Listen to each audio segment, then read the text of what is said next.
Welcome back. Thanks for staying with us. The Public Servants Association is planning a strike at the South African Revenue Service as the 2022-23 wage talks stall. For more on this, I'm joined by Acting Provincial Manager for the Johannesburg office of the Public Servants Association, Stefan Viljoen. A very good afternoon to you.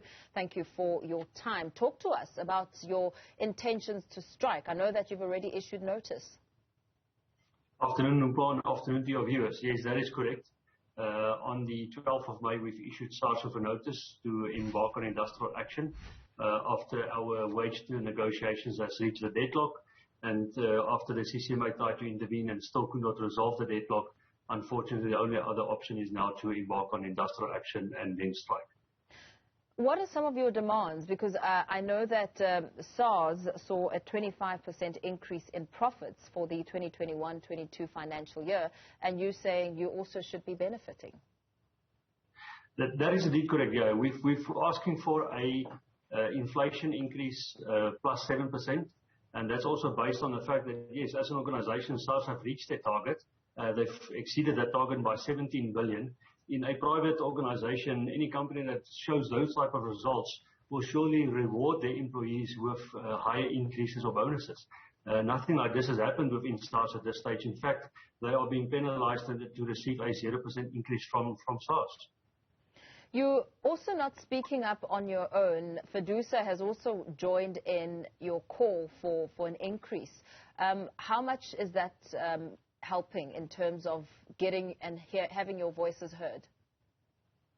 Well, we are hoping it will assist us to also get to the Minister and to the Commissioner to ensure that they will hear the plight of our members and their workers, and then come to the table with a realistic offer that our members would hopefully accept. We are also hoping that the public will understand why we're doing this, not just for the gain of the members, but also to have the sympathy to understand that in today's time it's impossible to receive a 0% increase with inflation standing, at close to 6%. The Moody's have indicated it's yet to go up to almost 8%. Petrol price has increased, almost 24% just from January this year alone.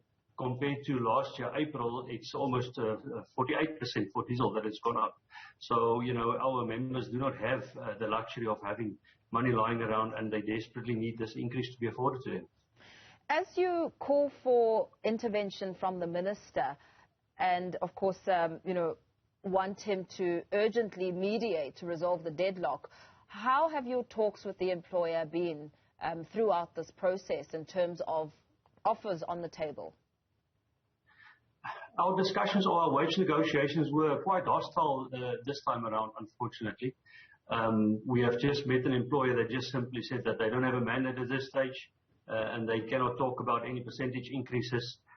They wanted to brush aside some of the other demands that we have made, and some of them have got no monetary implication towards, SARS. And therefore, even with the CCMA then intervening, they only said they've got a mandate, but the mandate is a 0% increase. So we've perceived the employer to be very, very hostile during this year's wage negotiations. And in terms of the strike action, when are you looking at? What dates have you put aside? And what will prompt you to take to the streets during this time? We've identified the 23rd and the 24th of May to start with picketing at various SARS offices. We have also informed the employer that we will starting with picketing during lunchtimes at those offices. And then on the 25th and the 26th of May, we will then embark on various marches throughout the different provinces. So we'll have one, for example, on the 25th of May in Alberton at the biggest contact center, the Alberton campus. And then on the 26th, we are hoping to march from the Union Buildings to National Treasury. Are you also open to perhaps some talks and discussions before that period?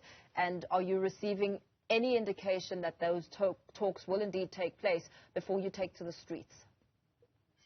Yes, we've indicated in our notice to the employer that as the PSA, we remain open and hoping that they will come to the table so that we can avert the strike action.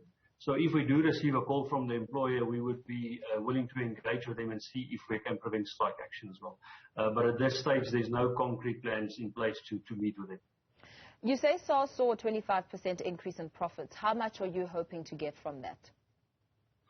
Well, our opening demand was 12% that we are asking for a salary increase. And unfortunately, during the wage negotiation process, because the employer was so hostile and they never presented us with a counter offer, we could not even lower, our opening demand, and therefore it still remained at the 12%. Now we believe the 12% might still be realistic. If you're looking at the 8% that Moody's are predicting that inflation will hit, our employees have not received the full increase that they were promised for the 2020-21 year, because that was the last leg of our collective agreement, and SARS have failed to implement that in full, and therefore we are still being owed 2.3%. And again, if you're looking at what the fuel prices are going to do, food is going to go up. We believe our 12% might be a realistic amount that our members must receive. Absolutely. Thank you so much for your time. Thanks for weighing in. The Acting Provincial Manager for the Public Servants Association, Stefan Viljoen, saying that strike notice has already been issued and that they will take to the streets if their demands are not met.